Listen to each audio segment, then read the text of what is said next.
a parlé au serpent. Il a dit au serpent, ta postérité à toi va combattre la postérité de la femme. L'équivalent en grec, c'est le mot sperma. Ta descendance, ta postérité va combattre la postérité de la femme. Là, on est dans Genèse 3, verset 15. Genèse 3, verset 15 n'est pas loin de Jean chapitre 3, verset 16. Parce que dans Genèse 3, verset 15, on parle au fait de la bonne nouvelle. C'est la première prédication codée de la bonne nouvelle de la rédemption de l'humanité. L'homme a péché, ainsi que la femme. Le serpent est maudit par Dieu. Dieu maudit la terre. Dieu prononce ses jugements. Et Dieu fait une promesse. Il dit, la descendance de la femme va te vaincre. Tu la mordras certes, oui, mais son talon va t'écraser la tête. Et Satan a entendu cela. Et le plus grand problème de Satan, il savait que sur le plan de la postérité, du sperme, le terme veut dire aussi sperme ou veut dire descendance. Ceux qui viennent après la naissance. Satan avait compris, il s'est dit, Dieu a donc prévu un moyen de me vaincre. Le serpent est sorti du jardin, certes, mais il a commencé une campagne. Il était en train de chercher dans son laboratoire comment faire pour que la postérité de la femme ne naisse pas. Alors Satan a tout fait pour qu'il y ait un problème au niveau des naissances, des conceptions, du spermatozoïde, des ovules, du sang et de tout ce qui contribue à la procréation. Puis vint Genèse chapitre 6. Beaucoup de chrétiens pensent qu'il n'y a eu qu'une seule rébellion au ciel. Dans Job, on dit, cieux sont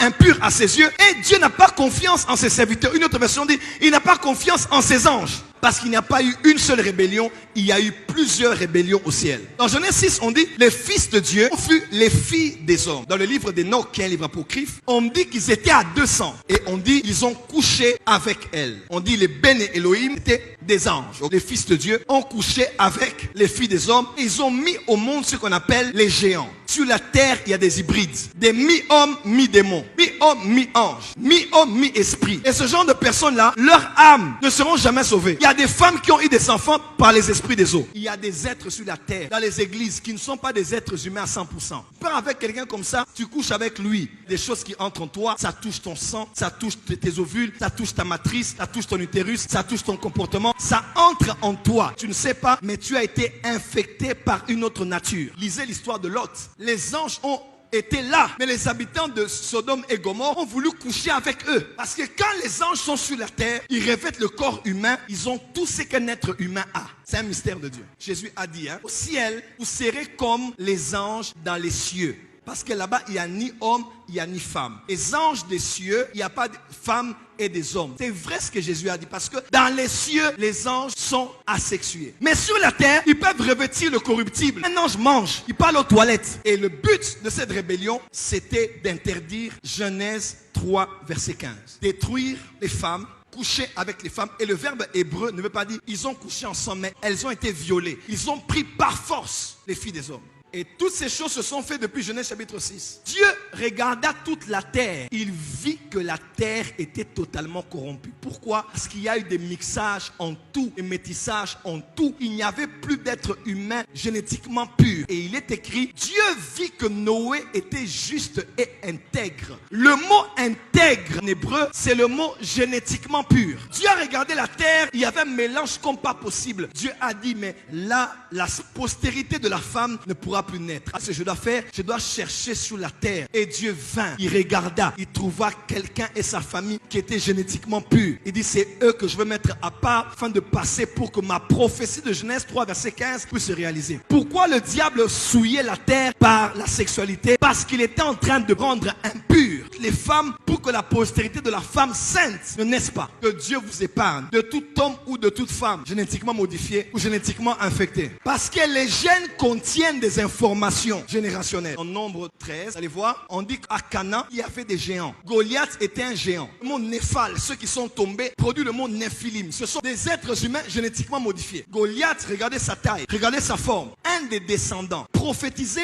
par Jacob, de la tribu de Juda qui allait avoir la capacité d'être un roi. Les prophéties commençaient à être données. Moïse disait, un prophète viendra. Un autre part du Shiloh. Genèse, à la fin, on parle de la tribu de Juda, la tribu des rois. Jusqu'à ce que David est né de la tribu de Juda, il a défié Goliath de Gath, de la tribu des hommes génétiquement modifiés. Parce que lui aussi était de la postérité de la femme. Lorsque David a vaincu Goliath, il est écrit précisément, il a coupé la tête de Goliath. Et il a amené sa tête à Jérusalem. Jusqu'au jour où une nouvelle hybride devait naître. Mais cette fois-là, pas dans la technologie du diable, mais dans celle de Dieu. On a dit la Vierge sera enceinte. Et quand l'ange parlait, le sperme de Dieu est entré. Elle a conçu. Marie a conçu quand l'ange parlait. À preuve, quand elle est allée voir Élisabeth, les enfants ont bougé. Pourquoi? L'enfant était entré. Le Fils de Dieu. Et il est écrit, c'est lui qui sauvera son peuple de ses péchés. Parce que Jésus est Dieu. Jésus n'était pas 100% homme. Il était aussi 100% Elohim. Marie n'a jamais couché avec elle par un homme. L'ombre de Tout-Puissant l'a couvert. Et le sperme de Dieu est entré dans son sein. Un mélange s'est passé. 23 chromosomes du père, 23 chromosomes de la mère. Là pourquoi quand Jésus était sur la terre, il regarde Lazare, pleure. 23 chromosomes de la mère. Mais quand il a essuyé les larmes, il a dit Lazare sort. 23 chromosomes du père. Parce qu'il était la parfaite combinaison. Un être humain génétiquement spécial. Si on pouvait retrouver le sang de Jésus aujourd'hui, son ADN, quelle était la formule? Comment était son ADN? Ses molécules. Satan a toujours eu une confusion par rapport à Jésus. Quand vous lisez dans la Bible, vous allez voir que Satan, comme s'il connaissait pas qui était Jésus. On dirait qu'il savait un moment il réalisait pas. Parce que quand la sagesse de Dieu agit, Dieu ne laissera pas Satan tout savoir. Parce que s'il savait le plan, il n'allait jamais crucifier le Seigneur de gloire. Jésus était au-dessus et il avait les deux mains comme ça. Il a regardé le ciel. Pendant que Satan pensait qu'il dépouillait Jésus de ses habits, Colossiens révèle, il a dépouillé les autorités et les dominations. Des fois, Satan pense s'humilier alors qu'il s'humilie lui-même. Il pensait livrer Jésus en spectacle alors qu'il s'est livré lui-même en spectacle. La croix est une folie. Les Romains se moquaient de lui, les démons se moquaient de lui parce que Satan ne comprenait pas ce qu'il y avait à la croix. Et Jésus a regardé le ciel. Il a dit, tout est accompli.